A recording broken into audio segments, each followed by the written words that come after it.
Are the sanctions imposed on Russia working? In this video, we're going to cover the following topics. What is the goal of economic sanctions in general? How effective can economic sanctions be? What are the sanctions that have been imposed so far? Was Russia prepared for these sanctions? And what have been the effects of sanctions for Russians? Hey everyone, my name is Preet, and this channel is for anyone who wants to learn more about personal finance, investing, and the world of money around us. Let's start with the goal of economic sanctions in general. In the case of sanctions on Russia levied by multiple countries, the goal is to impose economic pain on Russia as an alternative to, or to limit getting involved directly through military support. The hope is that this pressure would coerce Putin to end the invasion of Ukraine. And one of the reasons that other countries may be reluctant to send forces in to help defend Ukraine is what's known as the stability-instability paradox.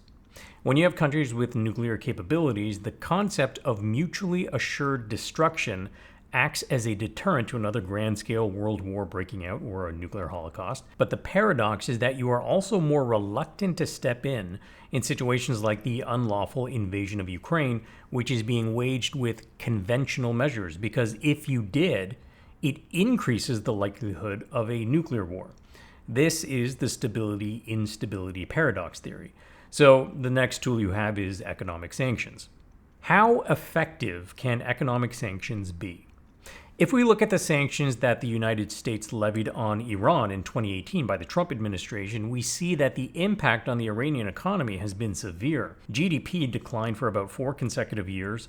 Oil exports cratered by 80% from 2.5 million barrels a day to around 400,000 barrels per day. Iran's fiscal deficit has exploded as it spends money it doesn't have. And while other countries have done that as well during the pandemic, on a relative basis, the fiscal deficit increase for Iran has been even more pronounced. The intended effect is to put Iran in a weaker position when it comes to their stance on nuclear talks, with the goal of limiting Iran's nuclear capabilities in exchange for sanctions relief. And while the US sanctions on Iran were devastating to Iran's economy, the current breadth of sanctions on Russia have been more severe and more coordinated from a number of countries, including the UK, the EU, and notably even Switzerland, with its famous reputation for being neutral, has taken action. Alina Rybakova, deputy chief economist at the Institute of International Finance, says that Russia's economy has already seen a double-digit contraction in an interview published on March 1st, just over 2 weeks prior to the recording of this video. What are the sanctions that have been levied against Russia? There are numerous sanctions. Let's take a look at the broad categories of sanctions, and then I'll share Reuters' sanctions tracker, which lists a timeline of sanctions by country and also includes actions taken at the corporate level. We know that individuals have been targeted. You can watch my video explaining what Russian oligarchs are and what the sanctions they specifically face are by clicking on the link above. But other individuals associated with the Russian government and Putin have also been directly targeted. Assets are being frozen or seized, and certain travel bans have been implemented. Numerous countries have frozen Russia's central bank reserves. Here's a breakdown of the reserves that Russia's central bank holds by currency and by geography. The frozen reserves represent about 40% of Russia's total reserves of $630 billion. By restricting access to these foreign reserves, among other things, this makes it harder for Russia to sell them in order to buy rubles in the hopes of propping up its currency. For reference, the ruble lost about half its value in only a few days, from about 84 rubles per US dollar at the start of the invasion to 154 rubles per US dollar by March 7th. As of March 17th, it had actually regained a fair bit of value to 96.5 rubles per US dollar. Russia has been suspended from the Bank for International Settlements, which is often referred to as the Bank for Central Banks. Perhaps somewhat poetically, the BIS was established by what's called the Young Plan of 1930, with its original function being to take over the collection, administration, and distribution of reparations imposed on Germany after World War I. A few years later, its job was effectively unfinishable. There's probably a few factors to explain that: the Wall Street crash of 1929, the start of the Great Depression, and, Hitler. So instead of handling reparation administration, it became an important institution designed to foster cooperation between central banks and promote global financial stability. Selected financial institutions have been barred access to the SWIFT network, which is a financial messaging system designed to efficiently direct international payments between banks on behalf of customers. If you want to learn more about how SWIFT actually works, make sure to watch my video on that. This move makes it harder for Russian entities to conduct business in general with any international parties. The United States and the United Kingdom banned Russian oil, and the EU is taking steps to end its reliance on natural gas from Russia.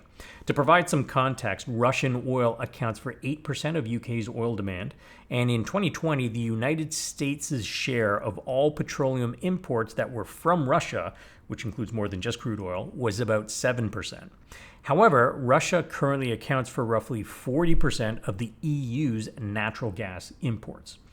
As expected, this has put a lot of upward pressure on the price of fuel at the pumps and home heating costs. You may have noticed fuel prices recently, like I did on a recent trip to visit my parents where I filled up an admittedly larger tank, but the cost to fill that tank was $168.14 Canadian.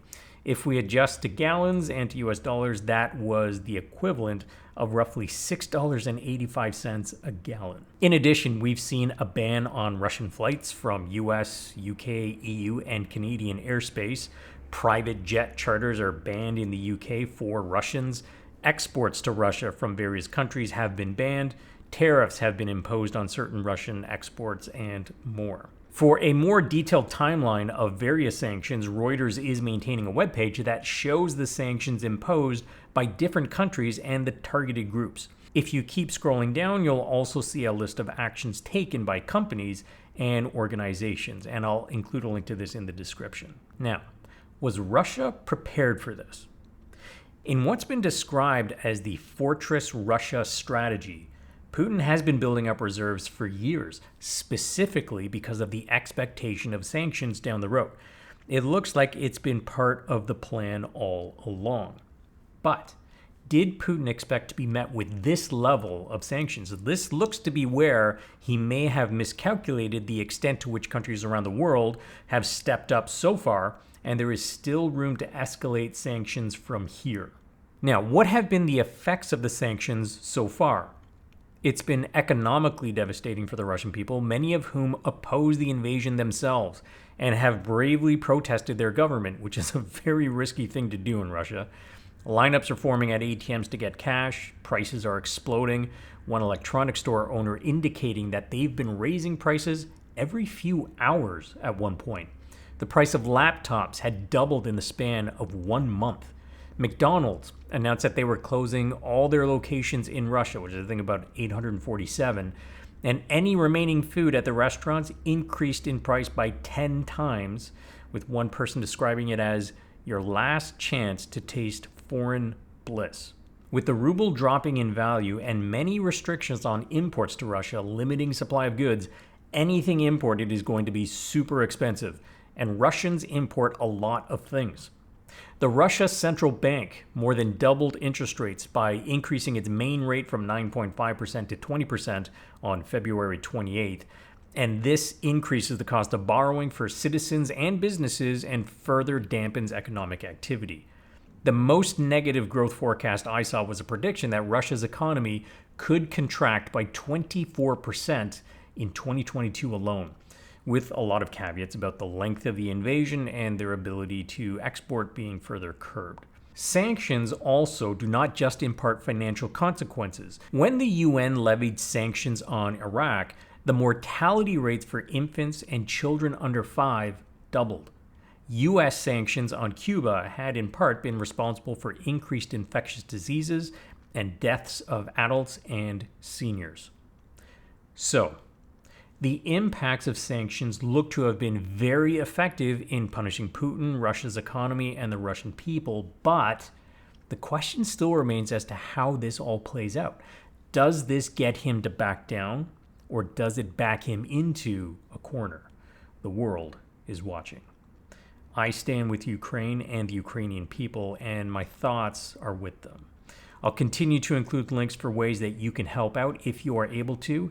And if you like this video, I would appreciate it if you hit that like button and subscribe to my channel to learn more about money and managing your finances. And of course, hit the bell to turn on notifications for when I publish new content. And I will see you in the next video.